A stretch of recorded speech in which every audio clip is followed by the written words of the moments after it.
સમાચાર ભાવનગરથી પ્રાપ્ત થઈ રહ્યા છે। ભાવનગર માર્કેટ યાર્ડની ગંભીર બેદરકારી જોવા મળી। માર્કેટ યાર્ડમાં ખુલ્લામાં પડેલી લાલ ડુંગળી પલળી ગઈ।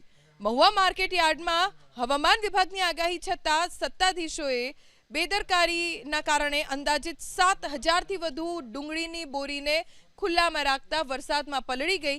ડુંગળી પલળતા ખેડૂતો અને વેપારીઓને ભારે નુકસાન સહન કરવાનો વારો આવ્યો છે। માર્કેટિંગ યાર્ડની અંદર આજ રોજ સવારથી કમોસમી વરસાદની શરૂઆત થઈ ગઈ છે, પરંતુ કાલના જે વાહનો સફેદ કાંદાના બાકી રહી ગયા હતા તેઓની હરાજી રાબેતા મુજબ અત્યારે શરૂ છે। લાલ કાંદા ફક્ત 4,000 થી 5,000 ગુણી આવી હતી તેઓની પણ હરાજી થઈ ગઈ છે, પરંતુ વેપારીઓનો જે ગ્રાઉન્ડની અંદર માલ પડી ગયેલો હતો તેવો માલ લગભગ અંદાજે 5,000 થી 7,000 ગુણી લાલ કાંદાને નુકસાન થયેલ છે। અન્ય જણસીઓ તમામ સુરક્ષિત રાખવામાં આવેલ છે। સફેદ કાંદાની હરાજી રાબેતા મુજબ શરૂ છે, જે 20,000 થી 25,000 ગુણી બાકી રહી ગઈ છે તેઓ પૂરતું શરૂ રાખવામાં આવેલ છે। પ્રતિમણ 20 રૂપિયાથી લઈને 140 રૂપિયાના ભાવ મળી રહ્યા છે।